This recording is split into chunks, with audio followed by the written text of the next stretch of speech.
Hello students, I am Rita Indauliya, your NEET chemistry mentor. और student, आज अपन स्टार्ट करने जा रहे हैं आपका next part, that is all about the Le Chatelier's principle. हाँ जी बिल्कुल, ये वही प्रिंसिपल है जिससे रिलेटेड क्वेश्चंस आप प्रीवियस सेशंस में भी करते आए हैं। हम लोगों ने एक्टिव मास सीखा था और वहीं से हम पहुंचे थे के इक्विलिब्रियम के रिस्पेक्ट में केपी और केसी की वैल्यूज असाइन करते हुए। आफ्टर दैट हमें पढ़ना है that is all about what, Le Chatelier's principle. कोई बड़ी चीज नहीं है ये सिर्फ क्या है, साइंटिस्ट थे, उन्होंने अपने नेम पे इसको असाइन कर दिया। और यहां भी आपको वही रिलेशनशिप चेक करनी है। जस्ट आपको यहां पर देखना है तो कन्वर्जन देखना है एग्जैक्टली कि भाई कब इक्विलिब्रियम स्टैब्लिश होगा और कब मोल्स का कन्वर्जन होगा। तो बात समझ में आ गई? तो चलिए स्टार्ट करते हैं इस सेशन को। Get ready with your notebook and pen and your favourite smile. Come. सबसे पहले मैं आपको बताना चाहूंगी कि ये प्रिंसिपल कहता क्या है। तो देखिए, according to this principle, if a system at equilibrium is subjected to a change of concentration, pressure और temperature, the equilibrium is shifted in such a way so as to nullify the effect of change। क्या कहना चाह रहे हैं ये इस language से? ये कहना चाह रहे हैं कि इस प्रिंसिपल के अकॉर्डिंग होल ओवर सिस्टम जो है वो आपका इक्विलिब्रियम स्टेट में आ जाता है इन द एंड, चाहे वहां पर क्या हो, चेंज इन कंसंट्रेशन हो, प्रेशर हो या टेम्परेचर हो, कोई भी कंडीशंस हो। ली शेडेलियर प्रिंसिपल क्या करता है कि इस तरीके से इक्विलिब्रियम को शिफ्ट करता है कि वो उस चेंज को बिल्कुल नल कर देता है या फिर नलीफाई कर देता है। तो बात समझ में आ गई? क्या कहा मैंने? तो देखिए, अगर इस चीज को समझना भी है तो एक बेसिक एग्जाम्पल से समझाती हूं। आ जाओ, इसको करते हैं थोड़ा साइड में और बनाते हैं स्पेस। आओ, मैंने यहां पर एक बाउल लिया, ठीक है, सिंपल बाउल, घर में सबके होता है बाउल, लाइकवाइज और कटोरी जिसको आप बोलते हो। तो मैंने बड़ा बाउल ले लिया। अब उस बाउल के कॉर्नर पे मैंने क्या किया, यहां एक बॉल प्लेस किया।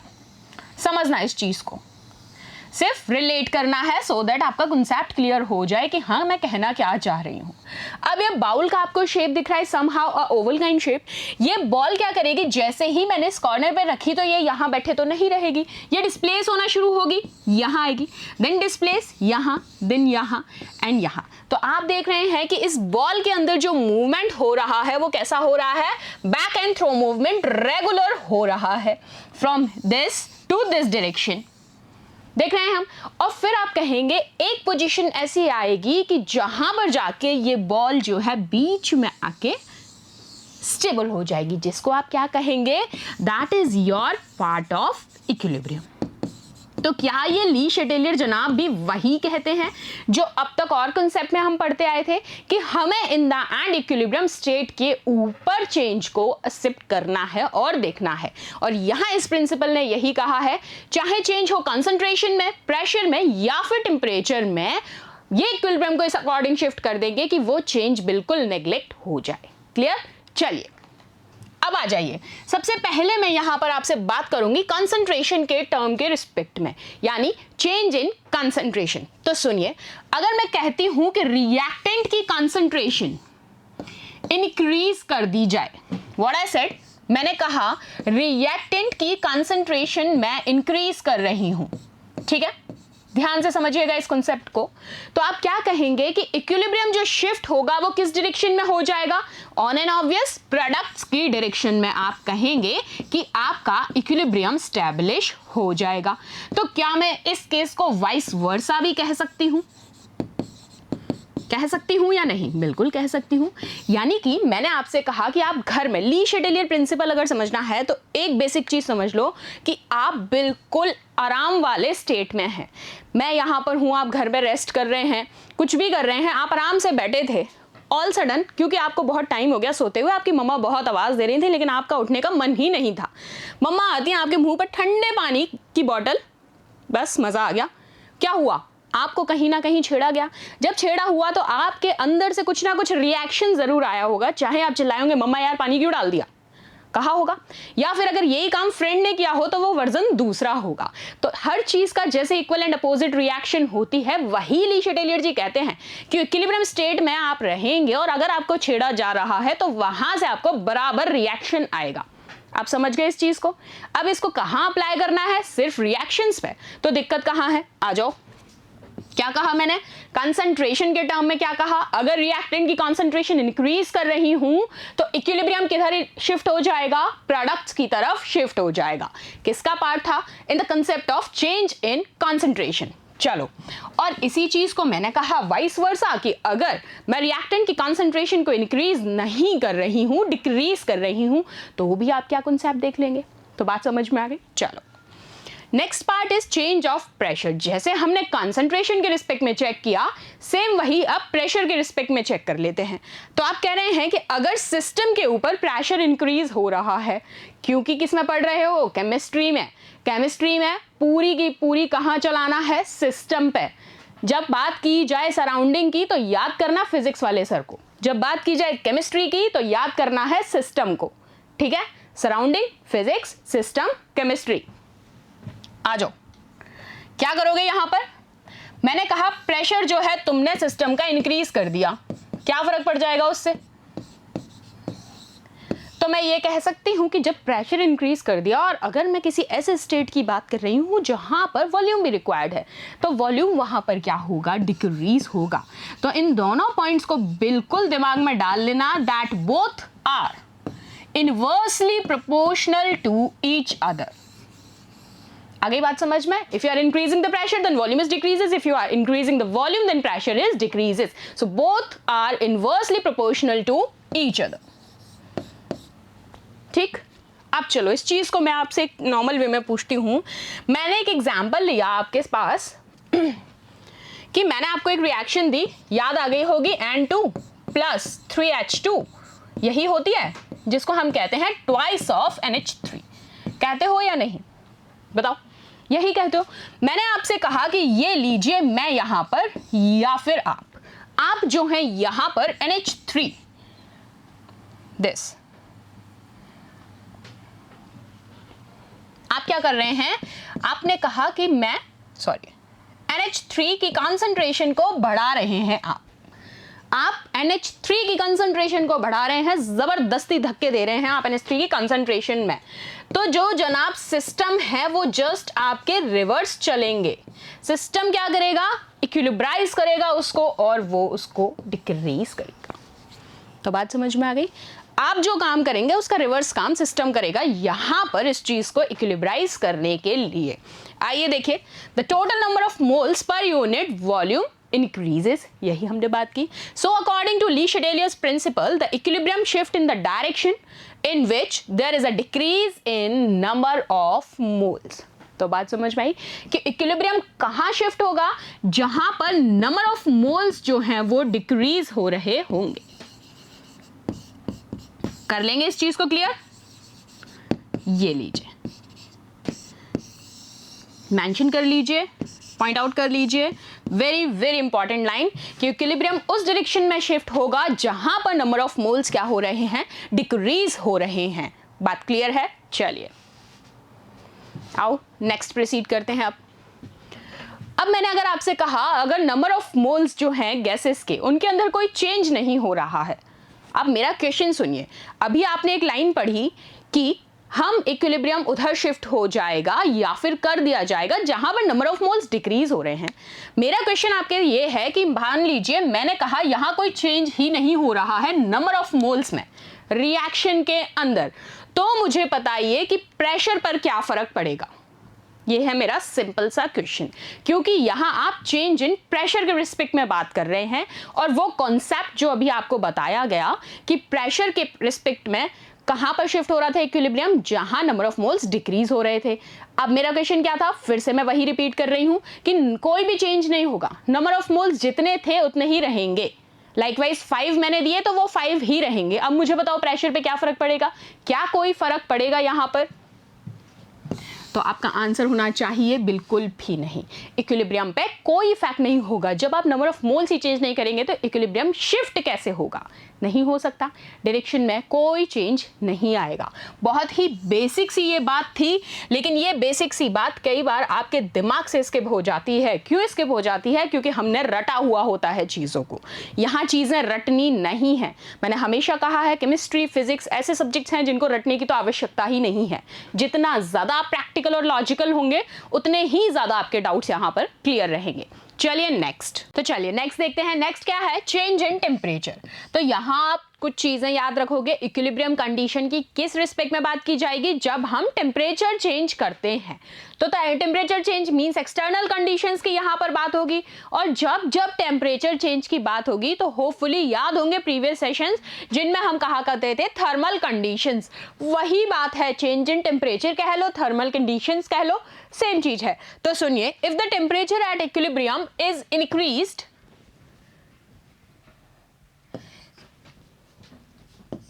See, if the temperature at equilibrium is increased, reaction कहां पर proceed करेगी, कौन से डायरेक्शन में proceed करेगी, उस डायरेक्शन में proceed करेगी जहां पर आप हीट को यूज कर रहे हैं। तो इन शॉर्ट अगर मैं आपसे पूछना चाहूं, आपने दो कॉजेस सुने हैं, एंडोथर्मिक और एक्सोथर्मिक, दोनों के ही रिस्पेक्ट में। जब जब हम बात करते हैं एंडोथर्मिक के लिए, तो क्या हमें हीट लेनी पड़ती है या देनी पड़ती है? क्या कहते हैं, हमें हीट की रिक्वायरमेंट है, मतलब हमें हीट बाहर से इनटेक करनी है। और जब जब मैं आपसे कहती हूं, या आपने खुद ने भी सुना होगा, एक्सोथर्मिक कंडीशंस हैं, दैट मींस हम यहां पर हीट प्रोवाइड कर रहे हैं। ठीक है, तो अब यहां कहा जा रहा है जैसे जैसे टेम्परेचर लो होगा, what I said, temperature decreases. तो टेम्परेचर डिक्रीजिंग की कंडीशन में आप कहेंगे कि रिएक्शन जो है वो फॉरवर्ड डायरेक्शन को प्रोसीड करेगी या फेवर करेगी, और आप उसको कहेंगे it is an exothermic reaction. और इसी तरीके से इसका जस्ट वाइस वर्सा भी मैं लिख सकती हूं। तो आप कह सकते हैं just increase in temperature will favour the backward direction, और you can say in endothermic reactions. तो दोनों कॉजेज अब इस चीज को समझ में आ गए, कंफ्यूजिंग वाली चीज तो ये थी ही नहीं। चलो नेक्स्ट देखते हैं। नेक्स्ट, अब इसकी कुछ एप्लीकेशंस देख लेते हैं, और एप्लीकेशंस में ही हम एग्जांपल्स लेंगे। एग्जांपल्स में मैं सबसे पहले बात कर रही हूं यहाँ केमिकल इक्विलिब्रिया के कॉन्सेप्ट में, जो कि ली शेडेलियस प्रिंसिपल का पहला एप्लीकेशन है। तो सुनिए, इसमें आपसे पूछा जा रहा है फॉर्मेशन ऑफ HI। सबसे पहले मुझे ये बताओ कि हाइड्रोजन आयोडाइड का जो फॉर्मेशन होता है उसमें रिएक्टेंट कौन होंगे? बहुत बेसिक है, बचपन से पढ़ते आ रहे हो। अगर मैं HI के लिए आपसे पूछूं तो आपको याद आ जाना चाहिए, क्या करते थे, H2 plus I2 gives twice of HI। ठीक है, अब यहां पर आप देख रहे हैं कि रिएक्शन पार्ट में plus 3000 calories, that means heat क्या हो रही है, यहां पर रिलीज हो रही है, इतना अमाउंट ऑफ एनर्जी यहां पर रिलीज हो गई। ठीक है, चेक करिए। अब यहाँ 1 to 1 हम उन्हीं चीजों को चेक करेंगे जो हमारे ली शेडेलियर्स के पार्ट हैं, कंसंट्रेशन, प्रेशर एंड टेम्परेचर।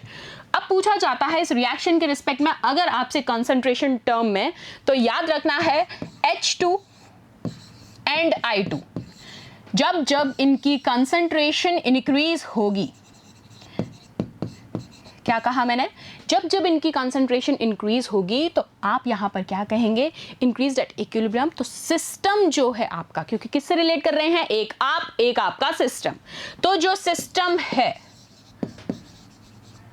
किस डायरेक्शन में मूव करेगा, वो डिक्रीज करेगा किसको, कंसंट्रेशन को। बात समझ में आ गई? जस्ट रिवर्स चलते हैं। मैंने वही कहा था कि अगर आप आराम से लेटे हैं तो आपके छोटे भाई बहन का काम क्या होता है, आपको डिस्टर्ब करना। यहां पर आप और सिस्टम वही कर रहे हैं, एक दूसरे को डिस्टर्ब कर रहे हैं, इक्विलिब्रियम स्टेट खराब कर रहे हैं। क्योंकि या तो आप सही आंसर दीजिए, इक्विलिब्रियम स्टेट में रहोगे, सही आंसर आपको आते हुए भी आप नहीं दे पाते हैं। क्यों? क्योंकि यहां हमारा दिमाग जो है वो 4 डायरेक्शंस में घूम रहा है। This is the main reason. और वहीं आप क्या करते हैं, फेवर नहीं कर पाते हैं कंडीशन को। चलो, तो समझ में आई कंसंट्रेशन के रिस्पेक्ट में। अब यहाँ अगर आपसे पूछ लिया जाता है तो आपको एग्जाम्पल में एग्जामिनर्स का जो व्यू है आपसे लैंग्वेज वे में पूछने का, वो क्या होगा वो भी देखिए। वो आपसे पूछेंगे तो रेट ऑफ फॉरवर्ड रिएक्शन जो है वो इंक्रीज होगी as the concentration of HI। तो क्या ये बात सही है? क्योंकि आप ये कह रहे हैं H2 plus I2 gives twice of HI, यही है। और यहाँ पर इन्होंने इसी चीज़ को बताया है कि फॉरवर्ड रिएक्शन की रेट जो है वो इंक्रीज होगी जैसे जैसे कंसंट्रेशन किसकी इंक्रीज होगी, HI की। ठीक है, क्योंकि रिएक्टेंट से ही तो प्रोडक्ट बन रहा है, दैट इज। चलो नेक्स्ट, अब इसी में प्रेशर इफेक्ट को आप चेक करना चाहें तो क्या कहेंगे, प्रेशर में यहां कोई भी इफेक्ट नहीं होगा, देयर इज नो चेंज। किसके रिस्पेक्ट में बात हो रही है, वही H2 plus I2 gives twice of HI, ये लीजिए। तो आप कह सकते हैं that means delta n will be equals to 0.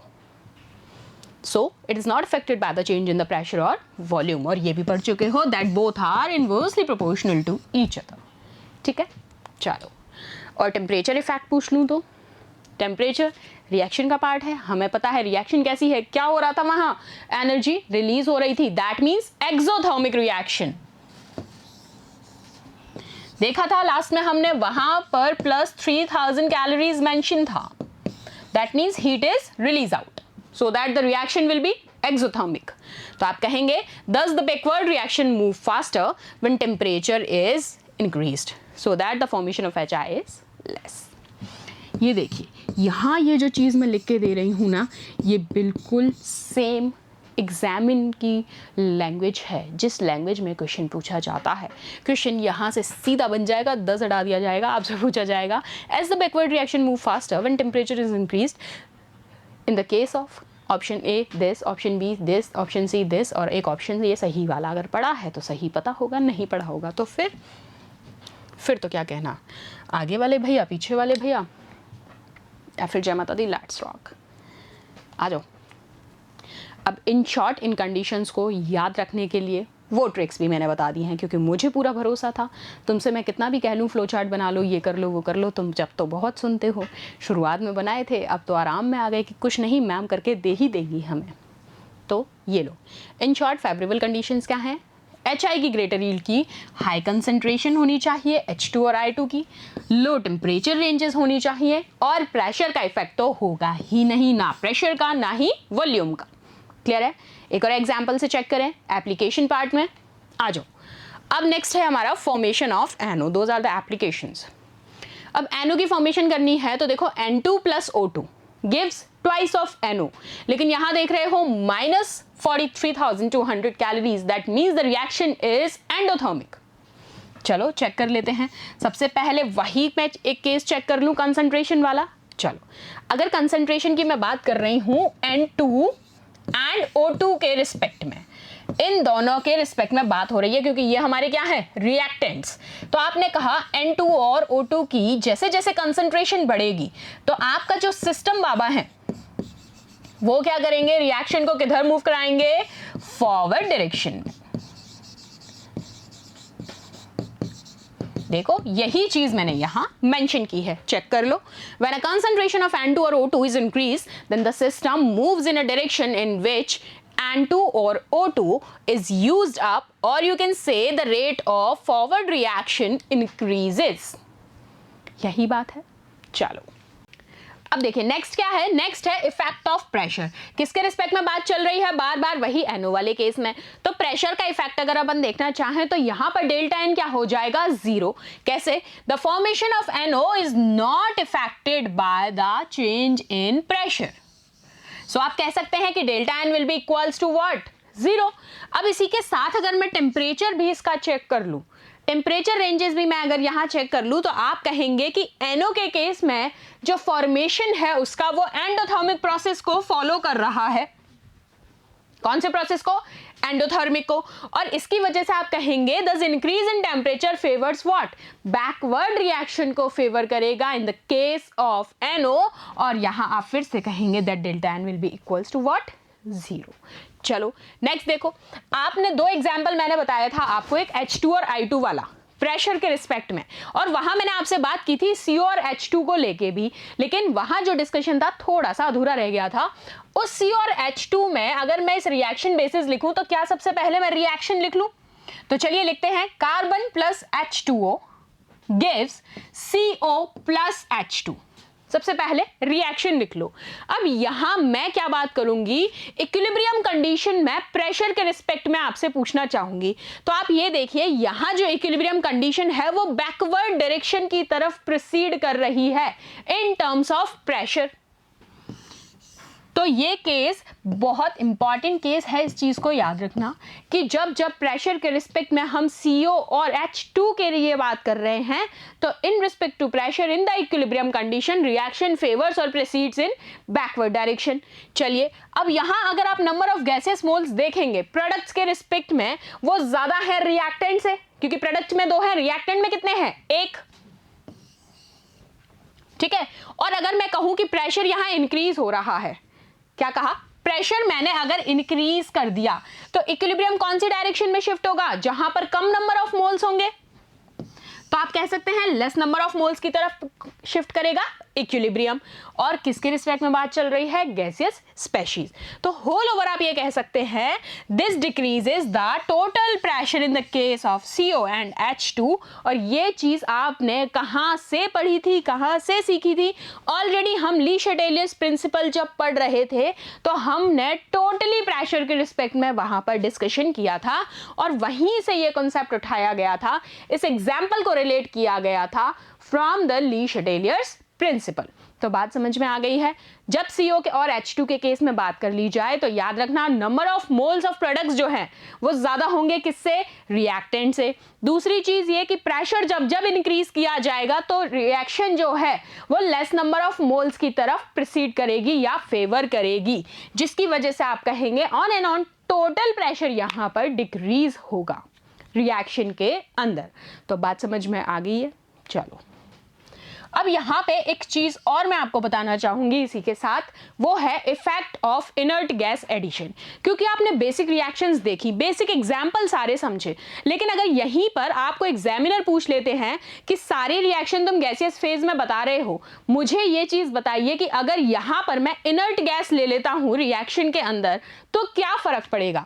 तो ये चीज आप सुनिए, यहां पर आप कहेंगे कि जब जब इनर्ट गैस को ऐड किया जाएगा सिस्टम में, वो भी इक्विलिब्रियम कंडीशन में, क्योंकि पूरे चैप्टर ही इक्विलिब्रियम पे चल रहा है, तो ये चीज तो घूमना ही नहीं है। इक्विलिब्रियम स्टेट में बात करोगे इनर्ट गैस के एडिशन की, और प्रेशर जो है वो कांस्टेंट रहेगा। ठीक है, तो इनर्ट गैस का जब भी बात आ जाए सिर्फ 2 कंडीशन देखनी है। इनर्ट गैस है, सिस्टम जो है आपका इक्विलिब्रियम में है, साथ साथ कांस्टेंट प्रेशर है, तो आप कहेंगे टोटल वॉल्यूम इंक्रीज होगा। ये लीजिए, ठीक है, तो आप कह सकते हैं hence the number of moles per unit volume of various reactants and products will decrease. तो on and on total moles की अगर बात कर ली जाए तो वो डिक्रीज होंगे and the volume will increases at the rate of constant pressure. आओ, तो आप कह रहे हैं hence the equilibrium will shift towards the direction in which there is increase in the number of moles of gases. तो बात समझ में आ गई। इनर्ट गैस के लिए भी पूछ ले तो आप सोचना नहीं, कॉन्सेप्ट सामने है, पढ़ लिया है, फिर भी कहूँगी एक बार ज़रूर, ये नहीं कि एक बार पढ़ लिया हो गया। खुद से हैंड नोट्स तो तुम बनाते हो मुझे पता है, लेकिन उनको रिवाइज़ करना बहुत ज़रूरी है। टाइम टू टाइम उनको रिवाइज़ करते रहो, ठीक है। चलो नेक्स्ट, डिसोसिएशन ऑफ PCl5 बहुत इंपॉर्टेंट है, बहुत बढ़िया है। ये लो, अब PCl5 किस में टूटेगा? PCl3 और Cl2। अब मुझे एक चीज़ बताओ, यहाँ फिर से इतनी एनर्जी माइनस में लिखा है, मतलब रिलीज आउट, तो कैसी रिएक्शन हो गई? एंडोथर्मिक। टेम्परेचर वाला कॉन्सेप्ट हो गया क्लियर। अब 2 और चेक करनी है, कंसंट्रेशन और प्रेशर। अब मैं यहाँ कंसंट्रेशन की बात करूंगी PCl5 के रिस्पेक्ट में, क्योंकि रिएक्टेंट को ही तो चेक करोगे, रिएक्टेंट से तो प्रोडक्ट बन रहा है। अब मैंने कहा यहाँ PCl5 की कंसंट्रेशन मैंने बढ़ा दी, ठीक है, तो आप क्या कहोगे कि मेरी जो रिएक्शन है, सिस्टम बाबा अपना काम शुरू करेंगे और रिएक्शन को किधर फेवर करेंगे? फॉरवर्ड। बस समझ में आनी चाहिए इतनी सी बात। सो आप कहते हैं कि PCl5 का डिसोसिएशन मैक्सिमम होता है, ठीक है। आ जाओ, अब इस पे प्रेशर देखोगे। अब जैसे वॉल्यूम इंक्रीज हो रहा है, ठीक है, वॉल्यूम इंक्रीज हो रहा है और PCl5 का यहाँ डिसोसिएशन की बात हो रही है, तो आप कहेंगे अगर प्रेशर इंक्रीज होगा तो सिस्टम मूव करेगा उस डायरेक्शन में जहाँ वॉल्यूम डिक्रीज होगा, क्योंकि मैंने शुरू में ही बता दिया था ये वाली बात। ये बढ़ेगा, ये घटेगा, और ये बढ़ेगा तो ये घटेगा। कर लोगे बस। So high pressure does not favour dissociation of PCl5। Temperature अभी बताया था, एंडोथर्मिक। सो लैंग्वेज देख लो, increase of temperature favours the dissociation. Temperature high pressure favour नहीं करेगा, हाई टेम्परेचर फेवर करेगा, ठीक है, कंफ्यूज नहीं होना है। हाई प्रेशर नहीं, हाई टेम्परेचर यस। चलो कंडीशंस देख लो, high concentration, high temperature, low pressure, ठीक है, मतलब गलत नहीं है, एक उससे बताया है कि लो हाई प्रेशर फेवर नहीं करेगा। चलो नेक्स्ट देखते हैं, अमोनिया की सिंथेसिस भी चेक कर लो। अब मुझे पहले टेम्परेचर का कॉन्सेप्ट बता दो, इफेक्ट ऑफ टेम्परेचर फट से चेक करके बता दो। यहां क्या हो रहा है, +22 400 calories, means the reaction it favours exothermic. चलो अब फटाफट से कंडीशन चेक कर लो, इसके अंदर भी हाई कंसंट्रेशन टर्म होगा N2 और H2 के केस में, डायरेक्ट बता रही हूं क्योंकि 4 एप्लीकेशंस ऑलरेडी हमने डिस्कस कर लिए अच्छे से। साथ साथ प्रेशर कंडीशंस भी यहाँ कैसी हैं, हाई है फॉर अ चेंज, और टेम्परेचर कैसा है, लो। ठीक है, कर लोगे, गुड। आ जाओ अब इसकी कंडीशन SO3 की फॉर्मेशंस भी देख लो। अब यहाँ भी रिएक्शन कैसी है, एक्सोथर्मिक। फटाफट से तीनों कंडीशंस को शॉर्ट फॉर्म में लिख दूँ। पहली कंडीशन हाई कंसंट्रेशन तो होगी, हाई प्रेशर होगा, लो टेम्परेचर होगा, क्योंकि भाई एक्सोथर्मिक चल रही है रिएक्शन, एंडोथर्मिक नहीं चल रही है। एंडोथर्मिक के केस में हाई, एक्सो के केस में लो। आ जाओ अब कुछ स्पेशल पॉइंट्स पढ़ लो। कर ली एग्जाम्पल, एप्लीकेशन पढ़ ली, छोटा सा सेशन है, कोई दिक्कत नहीं है, समझ में आना चाहिए।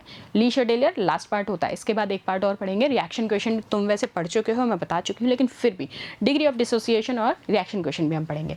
स्पेशल पॉइंट्स में वही सारी बातें मैंने लिख के दी हैं जो पूरे की पूरे केमिकल इक्विलिब्रियम में पढ़ी है।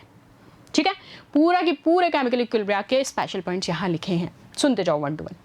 irreversible reaction proceed in one direction and complete with the time। हमेशा कहा है कि irreversible forward को ही फेवर करती है और one directional होती है, while reversible proceeds in both the directions। Equilibrium is defined as a point at which the rate of forward reactions is equals to rate of backward reaction। Next, chemical equilibrium static nature के नहीं होते, dynamic nature के होते हैं, और equilibrium state approach करता है दोनों साइड से। एक्टिव मास के टर्म में बात की जाए तो आप कहते हैं एक्टिव मास मोलर कंसंट्रेशन है किसी भी सब्सटेंस की, और सॉलिड और प्योर लिक्विड के केस में हम क्या लेके चल रहे थे, यूनिटी, और in the case of numericals we can consider as 1। चलो, equilibrium constant has definite value for every chemical reaction at a given temperature. So मैं ये कह सकती हूँ it is independent of concentration and catalyst, उस पर कोई फर्क नहीं पड़ेगा एक्टिवेटर का। नेक्स्ट पार्ट, ये सारे जितना केमिकल इक्विलिब्रियम पढ़ा है उसका निचोड़ है, to the point theory aspect से। अगर रिएक्शन को एक्सप्रेस किया जाता है सम ऑफ 2 और मोर रिएक्शंस के केस में, तो आप कहते हैं कि हमारा जो केसी है, कंसंट्रेशन के रिस्पेक्ट में बात कर रही हूँ मैं यहाँ, क्या कहेंगे, इक्वल होगा to the product of equilibrium constant of individual reaction. Kp Kc में यही किया था।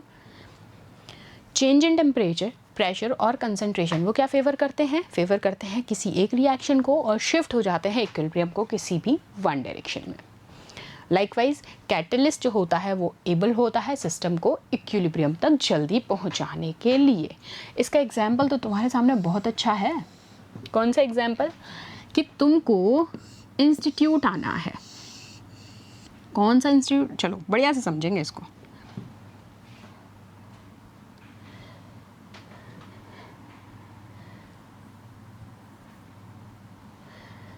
क्या करना है तुमको, ये रहा तुम्हारा इंस्टीट्यूट, ठीक है, और हमें यहाँ आना है। हमें मीन्स तुम्हें, हाँ तुम, हाँ तुम, और तुम्हारा इंस्टीट्यूट है ये रहा बीच में, मिशन ज्ञान,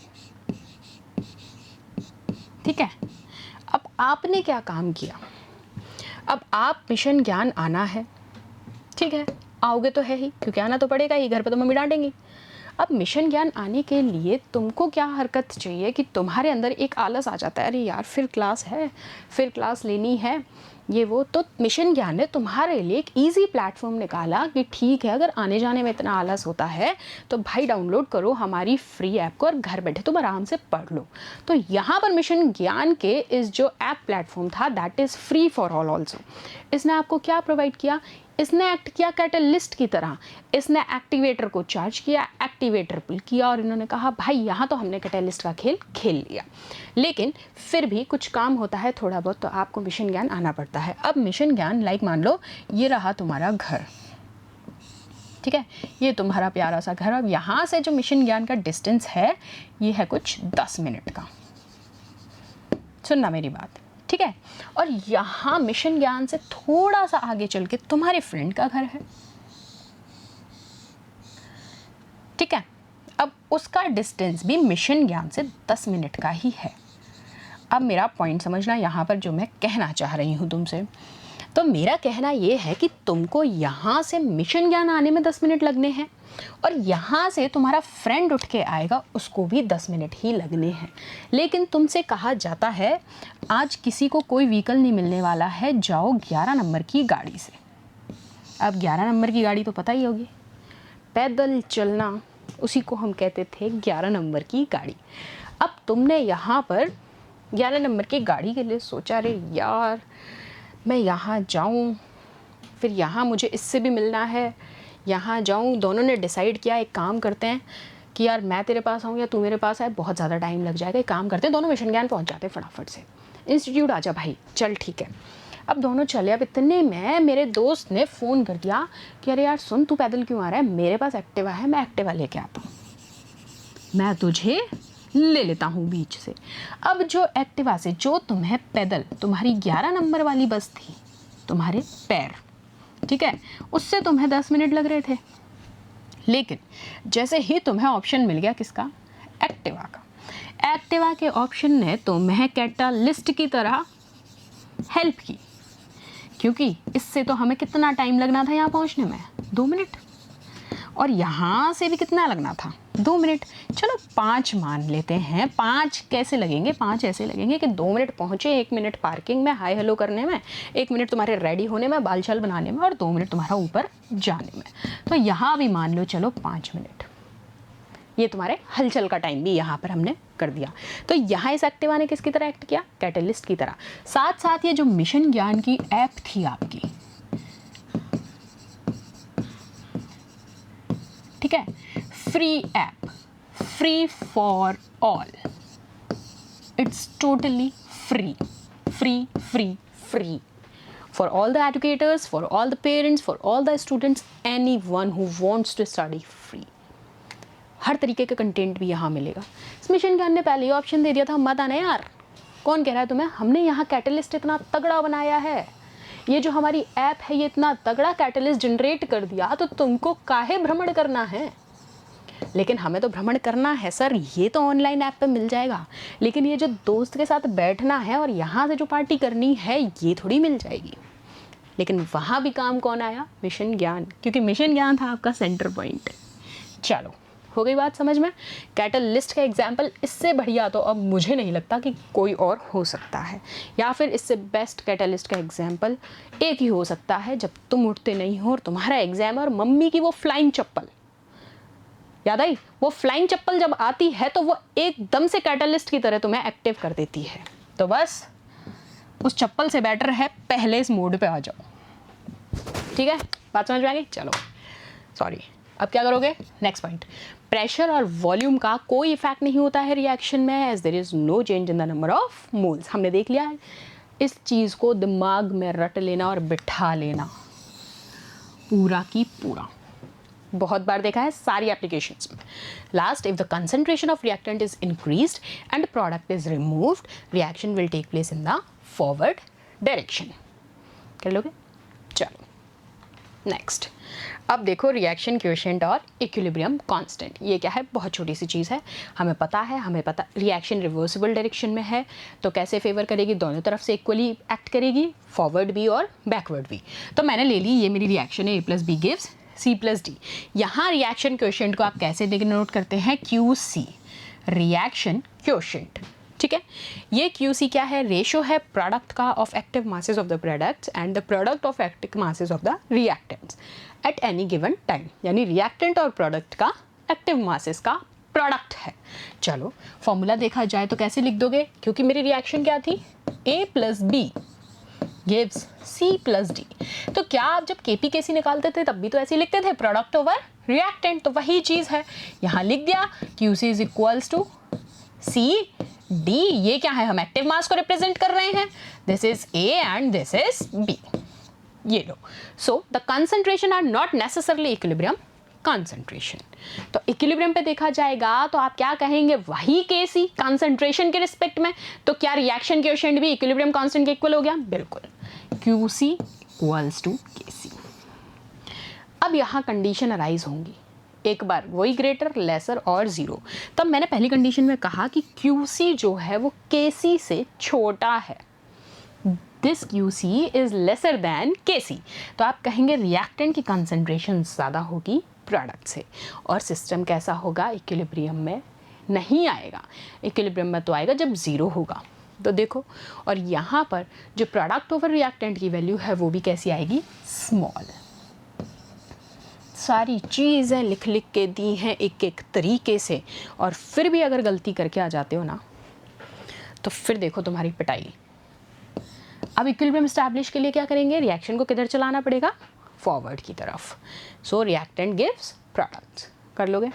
दूसरा केस, अब Qc Kc के बराबर है, इक्विलिब्रियम में आ गया, कोई दिक्कत ही नहीं है, सिस्टम कैसा हो जाएगा, इक्विलिब्रियम में, चैप्टर खत्म।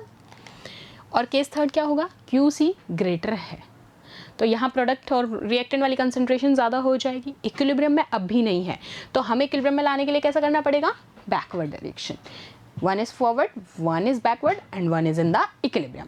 बस तीनों केस याद कर लो, कर लोगे, आ जाओ। ठीक है, तो यहाँ तक ये बात समझ में आ गई। अब तो ये चैप्टर खुला करेगा तो कैटलिस्ट याद आ जाना चाहिए।